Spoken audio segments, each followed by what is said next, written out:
In this video, I will talk about how to describe a projectile motion.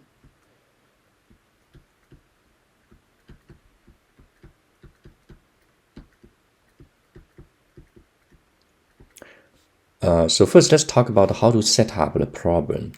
So an object with an initial velocity, let's call it v0, and the initial velocity makes an angle theta with the horizontal, and its trajectory looks like this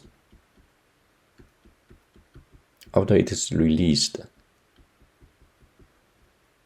After reach certain height, and then it falls down to the ground again. So let's first set up the coordinate system. Let's use the horizontal direction as the x-axis, and the vertical direction is y-axis. The object at the beginning is at the origin. Okay.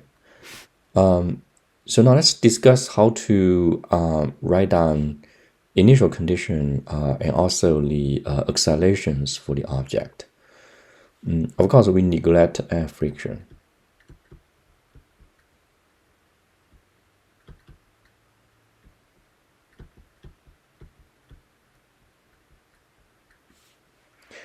Okay, so for initial condition,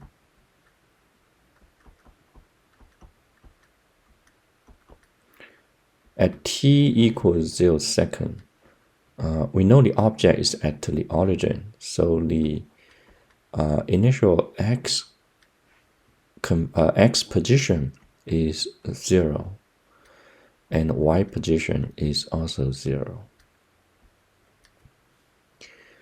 Now we know this value of the initial velocity, so we can also write down the initial x velocity is given by v0 cosine theta. Initial y velocity is v0 sine theta.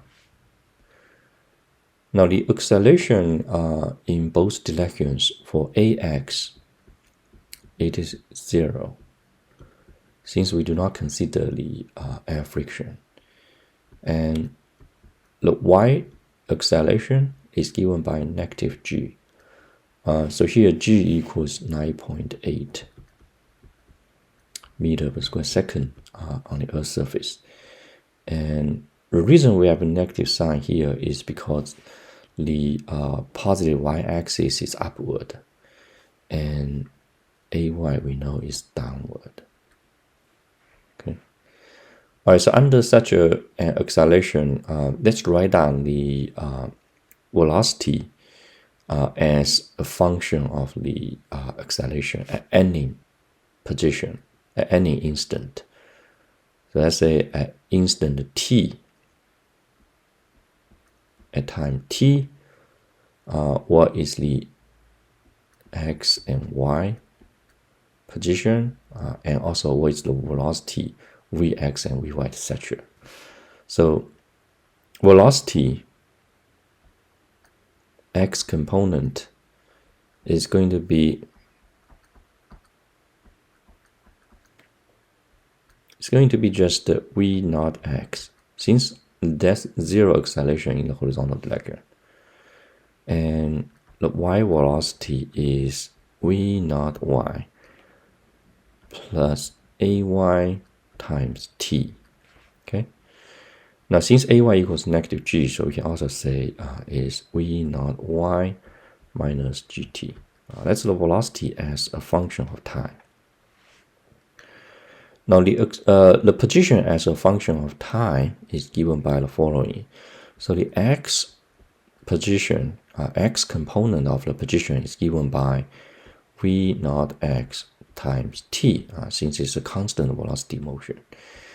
And the y position is given by y0, which is 0 here, plus v0 y times t plus 1/2 ay times t squared. Okay, and this one is given by v naught sine theta times t minus 1/2 g t squared. Okay, and the initial x position, x velocity is v naught cosine theta and then times t. That gives us the position at instant t for the x component. And this velocity is v naught cosine theta. And this velocity is, the y velocity at instant t is v naught sine theta minus gt. Okay, so that's the expression of position and velocity at any instant t. And we can proceed further from such expressions. And we'll talk about, for example, the highest point, the range of this projectile motion. Okay, and also, by the way, this projectile motion start at a certain level y, and it go down to the same level. So this kind of projectile motion is symmetric along this highest point. Okay, so the time for the first half equals the time for the second half. Okay, so we'll use that condition later on to do more calculations. There are also this non-symmetric projectile motion. So let me give you one example.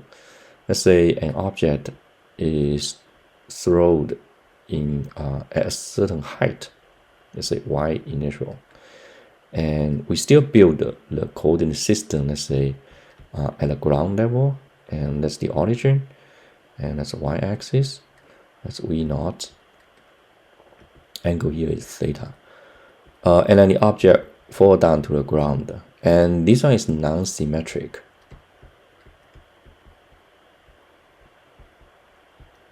Okay, non-symmetric projectile motion. Okay, so our result for the symmetric projectile motion will not apply to that case.